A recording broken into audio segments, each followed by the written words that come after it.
Le Grand Matin Sud Radio, 7h-10h, Maxime Liédo. L'heure de retrouver Frédéric Dabi pour cette grande page des grandes préoccupations des Français pendant ces vacances d'hiver. Frédéric Dabi, bonjour. Bonjour Maxime, bonjour à tous. Vous êtes directeur général opinion de l'IFOP et on doit s'intéresser quand même à ce qui revient de façon incessante dans l'actualité ces derniers mois, c'est la question de l'immigration. On a vu à quel point Bruno Retailleau s'est installé dans l'opinion ces dernières semaines. On a vu à quel point la simple idée d'une nouvelle loi immigration est capable parfois de crisper certaines forces politiques. On voit à quel point même dans le gouvernement, cette question de l'insécurité, de l'immigration, même encore dernièrement avec Mayotte, à quel point on va dire c'est venu rapidement sur le devant de la table. Comment les Français regardent ce sujet majeur?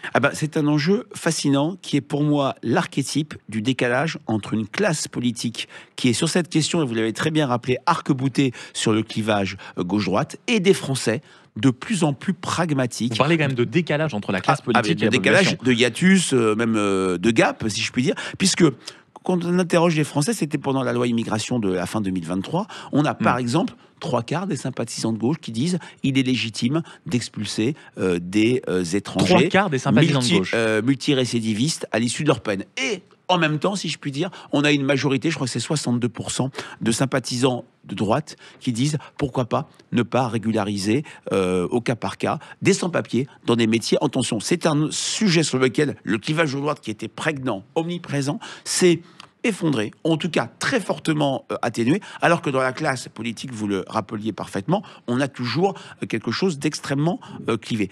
Deuxièmement, c'est un enjeu qui n'est plus étanche. C'est-à-dire que quand on regarde la hiérarchie des préoccupations des Français, je fais référence à notre enquête IFOP fiduciale pour Sud Radio du mois de septembre, l'immigration arrive après, on l'a dit il y a quelques jours, santé, éducation, insécurité, pouvoir d'achat, climat, mais cet enjeu n'est plus étanche dans le sens, et là aussi c'est une rupture par rapport aux années 80, par rapport aux années Jean-Marie Le Pen, les Français sont une majorité à faire un lien entre insécurité et immigration.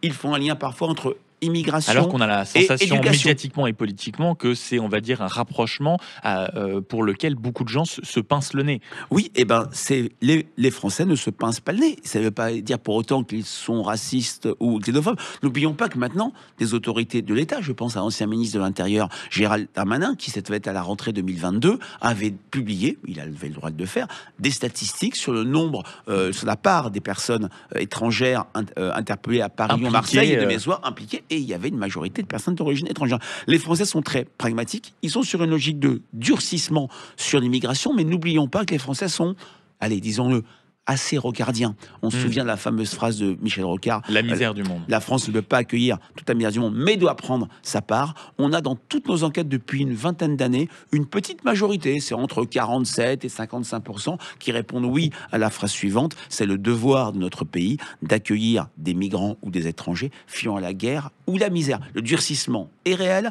Beaucoup de sympathisants de gauche viennent sur des positions de la droite. Beaucoup de sympathisants de droite, comme je le disais, pour la régularisation, sont plus pragmatiques. Mais c'est un enjeu surtout qui très vite découle sur l'insécurité. Et on s'aperçoit aussi que c'est toujours les mêmes propositions, on va dire, pour enrayer ce phénomène qui viennent sur la table. Est-ce que les Français se positionnent en faveur de certaines mesures? Je pense potentiellement à l'arrêt du droit du sol, ou est-ce que, on va dire, certaines idées parfois qui émergent dans le débat public ont la faveur des Français? Clairement, systématiquement, les mesures de durcissement, arrêt du droit du sol, arrêt du regroupement familial font l'objet d'une adhésion de 60 à 70%, parfois une petite majorité de sympathisants de gauche. C'est un peu le leitmotiv des grandes tendances sur les enjeux. On en parle maintenant depuis quelques jours, depuis le début de la semaine, c'est que sur la plupart des enjeux, santé, immigration, insécurité, services publics, on a un clivage gauche-droite chez les Français qui sont effondrés. Et par rapport à notre émission, Maxime, de lundi, la crise du politique. Est-ce que la crise du politique, c'est une crise du résultat? On l'a vu, le politique qui ne change plus la vie, mais c'est également une crise de l'écoute. Un décalage entre la manière dont les politiques se saisissent des enjeux très arc-boutés sur le clivage gauche-droite et des Français de plus en plus pragmatiques. On le voit aussi sur l'insécurité, où Ben voilà, l'époque où les sympathisants de gauche ne déclaraient que c'était un enjeu de droite, d'extrême droite, c'est terminé. On a maintenant, c'est totalement fondu. on le voit notamment à l'échelle locale, comme beaucoup d'élus municipaux, d'édiles de gauche mènent une politique très forte sur les questions d'insécurité, mettent de la vidéosurveillance, n'ont pas peur d'équiper d'armes létales leur police municipale. Les lignes changent fondamentalement et à titre d'observateur, ce qui me frappe, c'est ce décalage entre ces lignes qui bougent beaucoup chez les Français sur les enjeux, ce commun sur toute une série de sujets, on le montre avec Brice Sokol dans le livre, et le fait que la crise politique reste toujours, voilà, la guerre des trois blocs, l'extrême droite d'un côté, la gauche radicale de l'autre, et c'est ça peut-être cette nouvelle crise du politique. Et on ne peut pas parler de ces sujets immigration, le lien qu'ont les Français entre l'immigration et l'insécurité, sans penser à Bruno Retailleau qui semble avoir totalement imposé une marque auprès des Français en à peine quelques mois. Vous avez tout à fait raison, Maxime. Dans cette période d'éclipse du politique, il y a deux politiques qui se sont imposés à travers notre baromètre IFOP fiducial pour Sud Radio et Paris Match. À gauche, François Ruffin. À droite, Bruno Retailleau. C'est devenu un ministre qui a gagné une vingtaine de points, peut-être une quinzaine de points de popularité depuis qu'il a été nommé place Beauvau. Directeur général opinion de l'IFOP, Frédéric Dabi, merci beaucoup pour cette page qu'on ouvre désormais tous les matins avec vous sur Sud Radio, les grandes préoccupations des Français. Et je rappelle encore une fois qu'on peut vous retrouver en librairie Parlons-nous tous la même langue, c'est aux éditions de l'Aube, livre que vous avez écrit avec votre camarade Brice Sokol. On se retrouve demain pour les grandes préoccupations, même radio, même heure. Merci Maxime.